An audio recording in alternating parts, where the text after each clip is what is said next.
Good afternoon, everyone. Good afternoon. Today is the continuation of our lesson about results in higher education. The young Rizal as freshman student in Ateneo de Manila. So, Don Francisco enrolled si Rizal at Ateneo Manila Municipal or yung tawag ngayon ay Ateneo de Manila University. So, ang kanyang papa, enroll si Rizal sa Ateneo Municipal. So, the Jesus system of education in Ateneo Municipal was more advanced than other schools. Why? Because it emphasizes on discipline, varied teaching methods, development of physical, culture, humanities, scientific studies, and also, mas advanced the Ateneo Municipal. It is because it focuses on intellectual and also it focuses on moral development of every student in Ateneo. Also, here in Rizal School, it has also vocational courses like agriculture, commerce, and mechanics. So, ang Ateneo also is a religious school. Its main aim was to mold character and will following church precepts. Diri sa Ateneo de Manila University is gina-imply nila addition pa sila mo eskwela na ay paghimuon nga mass or misa. And also, in the beginning of their classes, mag-ampo sila, then pagkahuman sa classes, ampo gihapon sila. Ingana sila ka Diyos nun. Kasabot ba? Yes! Column 1. Oh, Kuya Jerry. Kinsa nagpa-enroll ka mo si Rizal? Iyang father si Don Francisco. Tama, let's give. Very good clap to Kuya Jerry. Very good, very good, very good. Now let's continue. Just like what I have said a while ago, student heard mass before classes. So, nagasimba yung mga estudyante, reserve pa sila mo school. Then the first professor of Dr. Rizal is si Father Jose Beach. Father Beach. Oh, I beg. Sorry. And also, student were grouped into Roman Empire and Carthaginian Empire. So, di po basta-basta na yung eskwelahan ni Jose Rizal because napunta ni group. So, when we say Roman Empire, interno sila yung mga estudyante pumapasok dito at meron din silang dormitory within the school na organ ng borders gani. At kapag sinasabi natin Carthaginian Empire or external sila yung pumapasok dito sa paaralan and then always sa kanilang bahay. Yun yung Carthaginian. Naintindihan ba? So, Carthagin ay Roman Empire. Ranks within groups. Ranks within groups. So, Emperor was the highest rank. So, Emperor is siya yung pinaka-brightest among the class, among the students. So, student rose rank by answering correctly. 3 mistakes could cause a position. So, if student mag-answer ng tama, yung ranking niya is pataas. At kung if answer niya is mali, yung ranking niya is baba. So here, groups competed for class supremacy. So there is a competition among the two groups. Sa itong two groups? Roman Empire and Carthaginian Empire.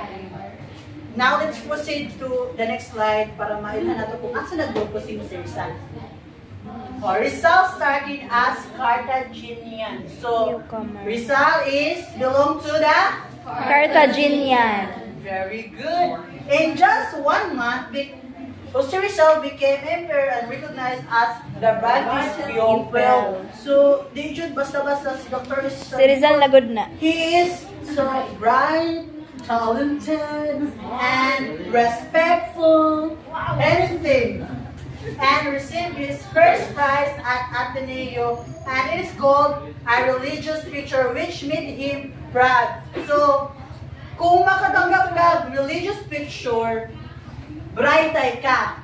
And also, it means that kung makadawat mo ka a religious picture, ikaw, usa nga tao is buutan ka, disiplinado ka, you excel both in intellectual and moral character. Naintindihan ba? Yes. Mahusay. Now, let's proceed to the next stanza. So, next, Bullet. okay, sorry, Kanta. mistake. Talk private Spanish lesson at Santa Isabel College. Yeah, given is 3 fee. 3 pesos So, fee. Spanish, so, sinisabi, so sabihan ka, Brian, para mas ma-improve pa iya ang knowledge about Spanish lesson. School na pa din siya sa private school nga gitawag o Santa Isabel College. Ruto! Ruto. Pila yung gibayan precious? 3. 3 pesos na ang iyang gibayan. Yung minati Kirsty. Now, let's proceed. Naintindihan ba? Yes. Let's proceed to another slide. At the end of the year, Rizal returned to Calamba for summer. Oh, pagkakuman sa iyang school, nag-vacation na siya. So, he returned to his place or hometown. So, he did not enjoy his vacation because his mother, Dunya Chodora, was in prison. Yes. So, his mother was In prison. So, ano kaya ang dahilan bakit na-preso ang iyang mother? So, she had been accused maliciously of trying to poison Jose Alberto's wife. Kinsa man na. Patay. Si Jose Alberto's wife was atong his mother. Ay, oh, yung uyuan. Uyo. Uyuan niya. Yeah, asawa sa iyang uyuan. Okay. Oh, tama.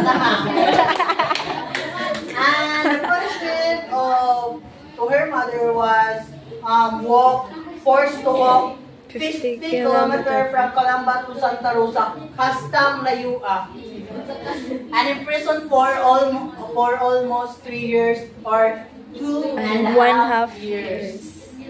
Nasabtan ba? Yes. Mahusay. Yes. Now, let's proceed to the young Rizal as sophomore student at Ateneo, 1873, 1874. So, alam niyo ba kung ano yung sophomore? Second year. Second year. Second year? College.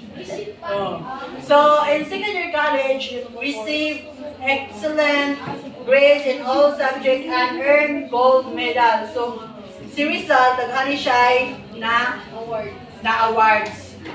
She also a diligent student and voracious reader of both fiction and non-fiction. So, Rizal was one of the top students in his second year. So, he got higher marks in all subjects and was rewarded as a gold medal as a sign of his outstanding performance. Very good. So also, he studied hard and read a lot of books. So, when we say voracious, means love reading so much that he read many different kinds of books, both stories and real life accounts. So, di basta-basta siya si Richard kay kung bis ka noon sa'yo makita ang mga Basahon libro, niya. yung pangbasahon. Nga siya ka voracious. Gracious. Yes. So, what are those mga notable books na iyang gibasa? So, naadiri tulo ka mo. The Count of Monte Cristo, Travels in the Philippines, and Universal History. Now, let's proceed sa pinakauna. The Count of Monte Cristo by Alexander Dumas. Inspired by Edmond Dante's Suffering Scheme, Discovery of Treasure and Revenge. So, this is one of the novels that he read. It is about a man who is wrongly imprisoned, escapes, finds treasure, and seeks justice. In this book, Rizal was inspired by the main character's troubles and achievements. Number 2 is Travels in the Philippines by Dr. Fyodor Jagor. Another book that he read. It criticized Spanish colonial rule and predicted Spain might lose the Philippines to another power like the US. So this shaped Rizal thinking about colonialism and the future of the Philippines. Diba? Natinod ba yung ang kanina book na sa panang na ang Spanish na defeat sa American. The last one is Universal History by Cesare Cantu, a book both by his father, rich source of a world history. So, itong libro na ito ay binili ng kanyang papa at binigay sa kanya. At this book contains about world events, cultures, and rise and fall of nation. So those are the 3 notable books that Rizal read. The young Rizal as junior student is in Ateneo. So June 1874, his mother told him of her release from prison. So, hindi siya siyang mama nga, nakalaya na yung mama.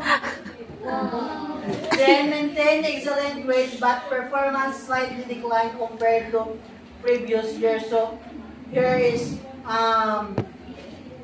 maintain young grades. However, nagkababa kahit sa katong niagi kay tungod sa personal problems and he won only 1 medal in Latin. So, siguro inspiration si Rizal kay Rizal may yung medal. Di pala sa una one of the reason nga nung nalagyan niya kay na-hurt siya kay nakulong ba niya mama? The young Jose Rizal as a senior student in Ateneo, 4th year. So, inspired by Francisco de Paula Sanchez, scholar and great educator. Regarded him as his best professor. So, siya ang favorite ni Jose Rizal. And gained proficiency in rhetoric and development independent thinking. So, when we say rhetoric, active siya sa pagsulat o pagbasa. Speaking and writing persuasively. Also, develop independent thinking. So, grabe na magkauna-una si Jose Rizal. Grabe na iyang thinking skills. And wrote the poem, Through Education, the Country Received Life. Or, por la educación, received luz de la patria.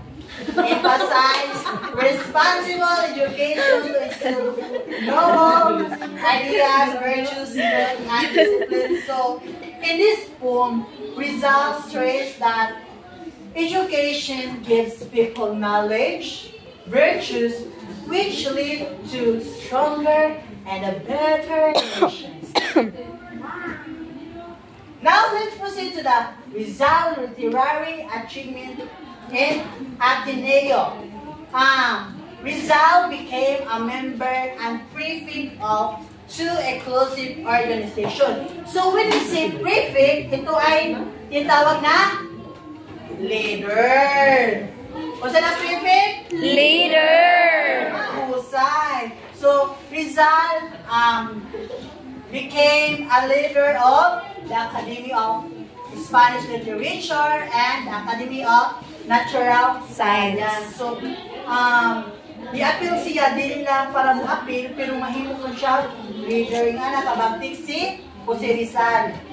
Now, let's proceed to the key literary works written during his Ateneo years. First is Mi Prima Inspiración. Wow. My first inspiration. Poem for his mother's Birthday after her release from prison. Tingnan niya kalabi ang mama kay buwatan yun niya tula. Kung tawag sa tula? Mi primera inspiración. My first inspiration. Inspiración. Or sa English pa? My First inspiration. Para kang kisa rin na niya di Sayang mama. siyang mama si Doña Todora. At ang pangalawa naman ay On Recuerdo A mi pueblo.